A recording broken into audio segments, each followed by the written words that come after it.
تذكر يوما كنت تعانق دمعة الفكر تناجي. نحمده ونصلي على رسوله الكريم اما بعد فاعوذ باللہ من الشیطان الرجیم بسم اللہ الرحمن الرحیم. 21 رمضان المبارک ہے 1443 ہجری کا.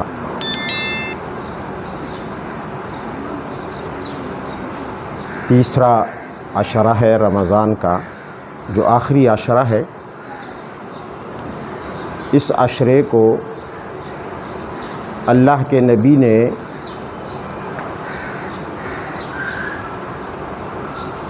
جو خطاب دیا ہے وہ ہے عتق من النار، یعنی اس عشرے میں اللہ تعالی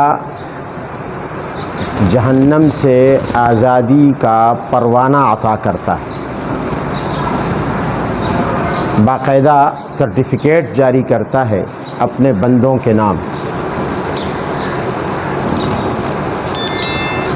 چنانچہ اس سے پچھلا عشرہ مغفرت کا عشرہ تھا، اور نبی علیہ الصلاۃ والسلام ایک مرتبہ تشریف لائے تو آپ ممبر کی سیڑھیوں پر، ممبر کے درجات پر جب قدم رکھنے لگے تو ہر سیڑھی پر چڑھتے ہوئے اور ہر درجے پر قدم رکھتے ہوئے آپ نے آمین فرمایا. پہلے درجے پر سیڑھی رکھی، قدم رکھا تو آمین، دوسرے پر قدم رکھا آمین، تیسرے پر قدم رکھا آمین. صحابہ حیران ہوئے کہ آمین تو دعا کے بعد کہا جانے والا کلمہ ہے، اور رسول اللہ صلی اللہ علیہ وسلم نے خلاف معمول آمین فرمایا. اس کی کیا وجہ ہے؟ تو کسی نے تو دعا کی نہیں. تو صحابہ نے بعد میں پوچھا کہ یا رسول اللہ، آپ نے آج ایک خلاف عادت کام کیا کہ ممبر کی ہر سیڑھی پر قدم رکھتے وقت آپ نے آمین فرمایا. تو آپ نے فرمایا کہ اس وقت جبرائیل امین آئے تھے اور انہوں نے جب میں نے سیڑھی پر، پہلی سیڑھی پر قدم رکھا تو اس وقت ایک دعا کی، جب دوسری سیڑھی پر قدم رکھا پھر دعا کی، جب تیسری سیڑھی پر قدم رکھا پھر دعا کی، اور میں نے ہر دعا پر آمین کہا. ان میں سے ایک دعا یہ تھی کہ ہلاک اور برباد ہو جائے وہ شخص کہ جس کے سامنے آپ کا نام لیا گیا اور اس نے آپ پر درود نہیں پڑھا.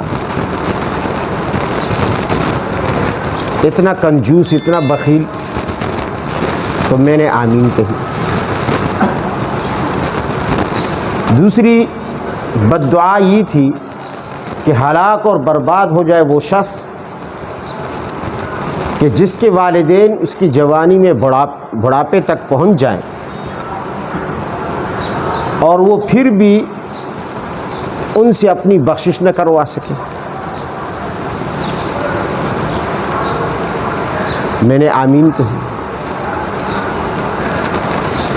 اور جبرائیل امین نے بددعا دی کہ ہلاک اور برباد ہو جائے وہ شخص کہ جس پر رمضان کا مہینہ آئے اور گزر جائے اور وہ اس پورے مہینے میں اپنے رب سے اپنی بخشش نہ کروا سکے. آپ اندازہ لگائیں، یعنی اس مہینے کی بخشش اتنی یقینی ہے کہ جبرائیل امین یہ بتانا چاہ رہے ہیں کہ اگر بہت ہی بدبخت انسان ہوگا کہ جو اس مہینے میں اپنے رب سے اپنی بخشش اور مغفرت نہ کروا سکے. تو پچھلے 2 عشرے تو چلے گئے، پہلا عشرہ رحمت کا تھا، دوسرا مغفرت کا تھا. آئیے اس تیسرے عشرے میں، جو کہ آخری چانس ہے اس سال کا اور یقینی چانس ہے، اس میں ہم اپنے رب کو منوا لیں، اپنے رب کو راضی کر لیں. امیر المؤمنین ہارون الرشید راستے سے گزر رہے تھے تو راستے میں بازار سے جب گزرنے لگے تو دیکھا کہ ایک مجذوب آدمی بیٹھا ہے.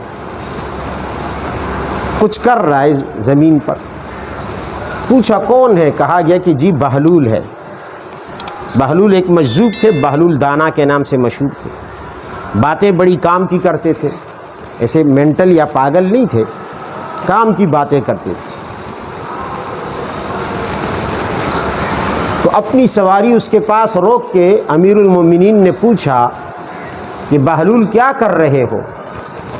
کہا میں انسانوں کی اور اللہ کی صلح کروا رہا ہوں، خالق کی مخلوق کی صلح کروا رہا ہوں.